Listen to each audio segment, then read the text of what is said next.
Parmi les questions qui me sont posées fréquemment, comment savoir si Allah répond à mes invocations? Dans cette vidéo, je vous propose une réponse, restez avec moi.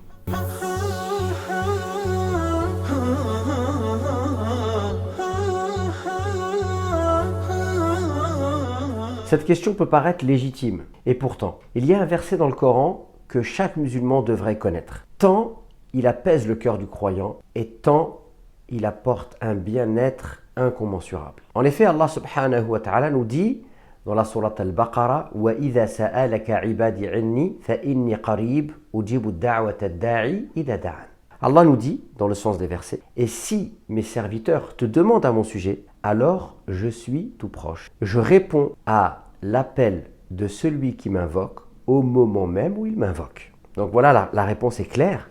Allah répond tout le temps aux invocations.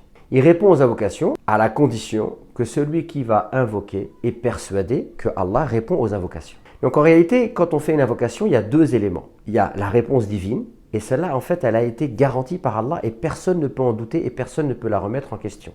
Et il y a celui qui va invoquer. L'état du cœur de celui qui invoque, c'est de là dont va dépendre la réponse. C'est-à-dire que si tu invoques Allah et tu doutes, est-ce qu'Allah va t'exaucer ou pas, alors tu ne seras pas exaucé, puisque Allah sera conforme à l'opinion que tu te fais de lui.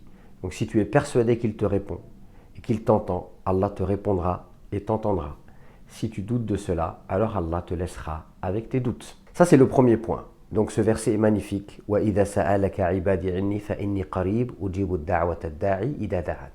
Allah a dit à son prophète, si les gens te demandent à mon sujet, et il n'a pas pris le prophète comme intermédiaire, il a répondu directement pour nous signifier de manière subtile qu'entre nous et Allah, il n'y a pas d'intermédiaire. Même le prophète n'est pas intermédiaire lorsqu'il s'agit d'invoquer Allah, car Allah est le Tout-Puissant et il répond à l'appel de celui qui l'invoque. Il est capable de toutes choses et il entend tout, et cela, on ne doit absolument pas en douter. Après, la deuxième chose, c'est que le prophète nous dit qu'Allah répond aux invocations de trois manières. Si tu demandes quelque chose, soit Allah t'accorde ce que tu lui as demandé au moment où il le souhaite, parce que parfois, il peut y avoir une sagesse. Par exemple, quelqu'un qui est malade, il demande la guérison, et Allah va le guérir, mais pas tout de suite. Je me rappelle de celui qui m'avait dit qu'il avait guéri d'une maladie, mais ça avait duré 4-5 ans. Il s'est aperçu que 20 ans après, le fait qu'Allah ne l'ait pas guéri tout de suite, et qu'il l'a laissé malade pendant 5 ans, ça lui a permis de se reconstruire psychologiquement, sa personnalité, et finalement de repartir pour une nouvelle vie. Donc Allah Azza wa Jal te répond au moment où il veut, et il t'accorde ce que tu lui demandes. La deuxième chose, c'est qu'Allah ne te donne pas ce que tu lui as demandé, mais il t'évite un mal équivalent qui allait te toucher. Et la troisième chose, c'est qu'Allah subhanahu wa ta'ala te répond en t'accordant, d'accord, ce que tu souhaites, mais il te le réserve pour le jour où tu reviendras vers lui après ta mort. Donc Allah répond aux invocations et on ne doit jamais en douter. Après, il y a autre chose, il y a un autre élément, c'est ce sage qui disait que lorsque il invoque Allah subhanahu wa ta'ala, il est sûr de la réponse.